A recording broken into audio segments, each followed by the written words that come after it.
Depression is the umbrella term that covers many different types, and it doesn't always present the same. One of the most difficult to recognize is called high-functioning depression, and it's the Academy Award-winning actor of the depressive disorders, since one of its key characteristics is that the person who has it acts like a non-disordered person, at least on the surface. Like an actor, it can even go by different names, officially known as persistent depressive disorder, or PDD, and previously, dysthymia. This masking success can cause issues, since there is general disbelief that anything is wrong, even when we cry out for help. This in itself stems from continued lack of knowledge surrounding mental health issues and the stigma around it. There tends to be fear in the unknown. So, although we might look like sunshine on the outside, we're expending a Herculean effort to hide the storm inside. We really want you to understand us, so here are 8 things we want you to know about high-functioning depression. 1. We constantly feel like we're bluffing, even when we're not. Have you ever complimented someone for their incredible work, and their response is always something like, "Oh no, I must have just gotten lucky," or, "I know you're just being nice. I just got lucky today, I guess." They might be suffering from imposter syndrome. Imposter syndrome is a psychological phenomenon which makes us believe we are incompetent, inadequate failures despite solid, empirical evidence showing otherwise. We feel a little like con artists who are bamboozling you into thinking we're competent, no matter how qualified we actually are. Although we find it difficult to believe our own thoughts challenging these fallacies, when the challenge comes from another person, it really helps. Outside confirmation and sincere encouragement help to disprove our false beliefs. 2. There is rarely obvious proof of our struggle and need for help. This lack of visible proof is what usually has others calling us liars, lazy, or drama queens when we finally share what's going on inside. I'm sure you can imagine how this discourages us from ever reaching out again. Truth is, living with PDD can mean getting through the basics of everyday life, like work, is incredibly challenging. Yes, we get things done, but just at the baseline. It's hard for people to believe we're struggling since we don't appear to be falling apart or showing any other overt signs. Simply believing us when we ask for help and support is a massive blessing, and we are grateful. 3. My good day might just be your normal everyday. How would an average day go? Maybe you wake up on time even though you didn't sleep so well and take a shower then go to work. At work you complete the tasks you had planned. You see donuts at the office but exercise your willpower and refuse one because you know you want to be healthier.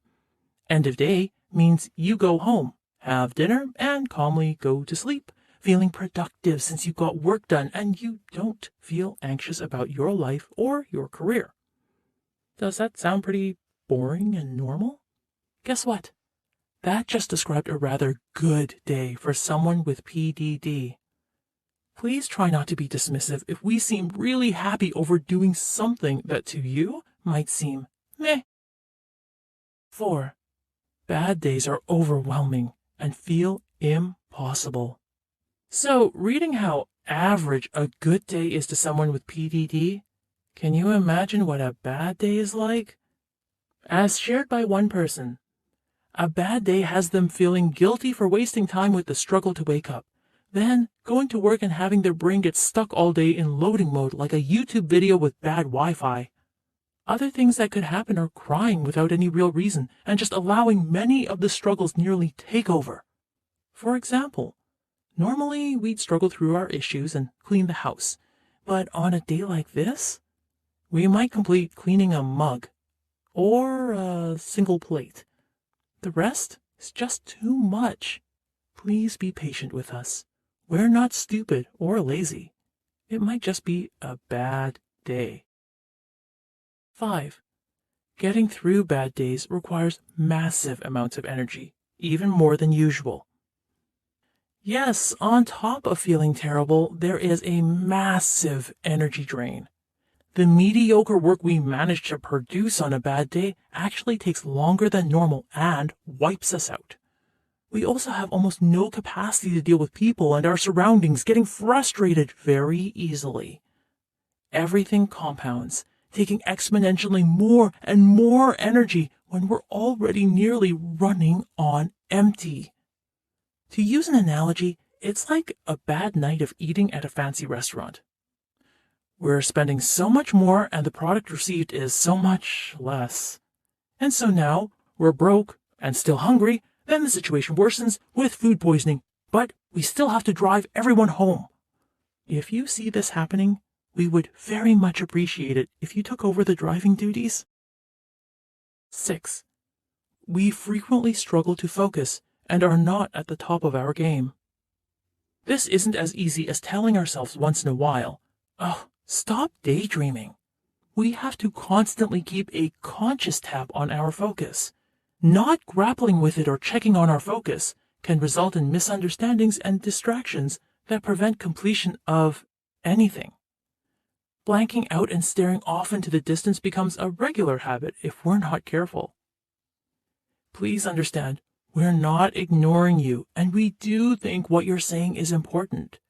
We might just be at the height of the internal wrestling match. 7. Our average every day means regular routines can often feel like performing an Olympic tryout twice in a row. Part of what makes living with high-functioning depression overwhelming is the sheer exhaustion from routine activities that most others do without skipping a beat. We also are well aware that it shouldn't be that hard, so now we feel like a waste of space. We have a restricted, finite supply of energy that just isn't being used efficiently. So when we need help, the energy required for that is often already being drained by keeping up that all is good facade, plus running the internal automatic and perpetual self-criticism machine. We're basically asking our energy bank to go into overdraft, meaning things like self-care and sticking to plans are now a burden. Even so, chances are pretty good that we still want to get help. We just don't know how to go about it. And all that internal self-criticism leads to self-doubt. Do we deserve help? Will we really improve? So yes, high functioning pretty much just means we can hold a job and look okay. It doesn't mean we're at zero risk of self-harm. We would like to help ourselves, but sometimes we can't do it on our own. Please don't hand-wave us off as just fine. 8. We're not weak because we ask for or receive help.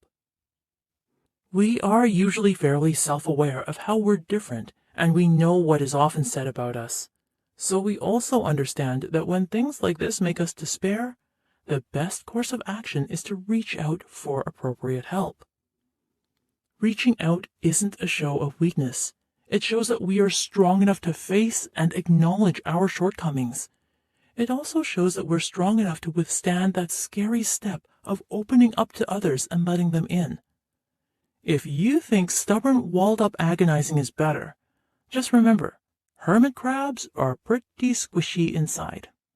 So, if we ask for help, please encourage us, or even give an assist. We'd be super grateful. So there you have it, the professional actor of persistent depressive disorder, also known as high-functioning depression or dysthymia. Just because you don't see what you expect doesn't mean it doesn't exist. We would really appreciate for you to help and support us. Help can come in many forms, from therapy to religion to intense work on self-help. There is no singular correct method. PDD sufferers, like anyone else, have the right to protect, defend, and enjoy their lives and have good health.